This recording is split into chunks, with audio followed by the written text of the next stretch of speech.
Please like this video and subscribe to the channel. Greetings, family, and welcome back to Raising the Vibe. Thank you so much for joining me again today. As always, I ask that you like this video and subscribe to the channel. So today we're going to talk about Cern, C-E-R-N, which is the European Council for Nuclear Research, but it is actually stated in French. So in French, that would be the Council Européen for Research Nuclear in French words. So you get CERN. It's located in Switzerland and France, which share a border. So part of Cern is in Switzerland and part is in France. Take a look at the map. You'll see what I mean.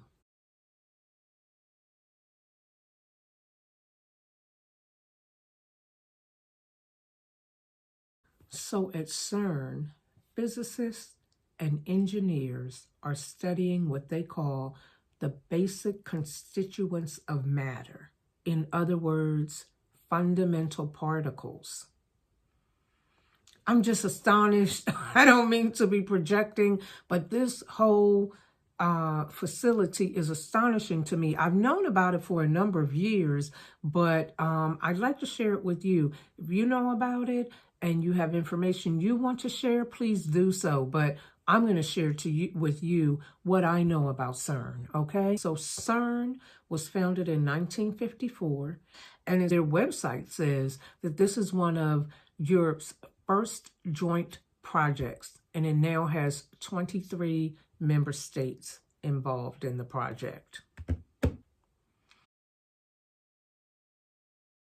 Now, one of the things that concerns many of us is that in front of Cern is a statue of the Indian deity Shiva, and this was donated to Cern by the Indian government, in particular by the Department of Atomic Energy.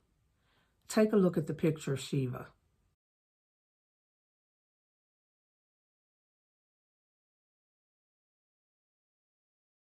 My research reveals that Lord Shiva is one of 3 of the primary deities in the Hindu Trinity, and he is worshipped as the destroyer and transformer of the world. Okay? So we have physicists and engineers studying the basic constituents of matter, which they call fundamental particles. Now, the way Cern studies these fundamental particles is with the use of particle accelerators and detectors. More specifically, the accelerators boost beams of particles to really high energies before making the particles collide with each other or collide with stationary targets. And then the detectors observe and record the results of those collisions. And they're claiming that by doing this, it's giving them insight into the fundamental principles of nature and how elements of nature interact. There is indeed a whole website for Cern, very informative. I'm going to show you some pictures that I pulled directly from their website because I just want to share with you their official story. If that is the whole story or if it is not, I can't vouch for it, but I'm telling you what they're telling us as members of the public. So even a cursory review of Cern's website shows quickly that one of the things it's most proud of is the Large Hadron Collider, which they call the LHC. It is the largest and most powerful particle accelerator in the world. They say it went into service on September 10 of 2008, and it remains the latest addition to Cern's accelerator complex. Cern's website tells us that the LHC is 27 kilometers long. That for us is 17 miles. So the LHC occupies a circular underground tunnel that is 17 miles long. Take a look at some pictures of it.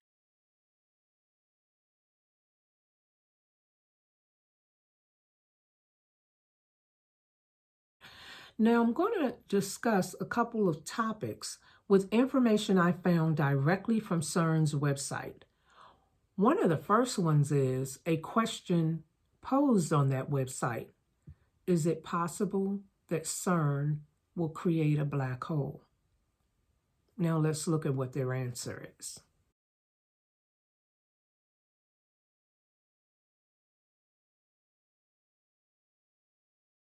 What they're essentially telling us is that no, the LHC will not create a black hole in the large, significant sense. However, it has been theorized that they may be creating tiny quantum black holes. What that means for us, what the consequences of that are, they don't say. And with respect to those theoretical tiny quantum black holes, as you can see yourself, CERN's website says that the observation of such an event would be thrilling and perfectly safe, although I'm sure they have no way of guaranteeing that part.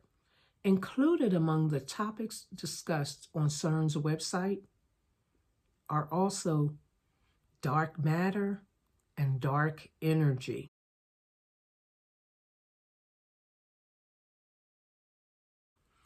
Now, I'm no scientist, so I'm going to try to keep it simple. They're estimating that dark matter makes up about 27% of our universe. And one of the things they're trying to figure out is, what is dark matter? What exactly is it, and how does it help to hold the universe together? Now, the website also speaks about dark energy, which it says makes up 68% of our universe. And so one of the other things they're trying to investigate and learn about is this quote unquote dark energy. Another thing the physicists and engineers at CERN are trying to explore is antimatter. And in that regard, they tell us that in 1928, a British physicist by the name of Paul Dirac, I don't know how to pronounce that, won the Nobel Peace Prize for a formula involving antimatter. And he interpreted the formula to mean that for every particle, there is a corresponding antiparticle, exactly matching the particle, but with opposite charge. And so they're saying that this opened the possibility that there are entire galaxies and universes made up of antimatter, which again is something that they're trying to learn about through these experiments that they're conducting out there at CERN. But what they have discovered is that when antimatter and matter come into contact, they annihilate, disappearing in a flash of energy. And so now they're using antiparticle decelerators to slow down those antimatter particles so that they can study them more in depth. Now, CERN is such a big deal in the scientific community that scientists from all across the globe have come there to study. They have internships for students. So students from all around the world have come there to study as well. Here's a picture of some of the student alumni. And here we see that in 2022, CERN is offering 120 fully funded internships. And so the plan is to select 120 students from around the world and bring them to Switzerland, anywhere from 4 to 12 months. And they have been doing this for years. So untold numbers of scientists and students studying to be scientists have come through CERN and work with these particle accelerators, decelerators, detectors, and whatever else it is that they have going on there. I'm sure I barely even have to say that there are all kinds of theories about occultism, Satanism, and all of that in connection with Cern. It has been theorized that they're trying to open a black hole to let demons into our dimension, that they're trying to open a portal to the gates of hell. There have been comparisons between what they're doing at Cern and Bible prophecy.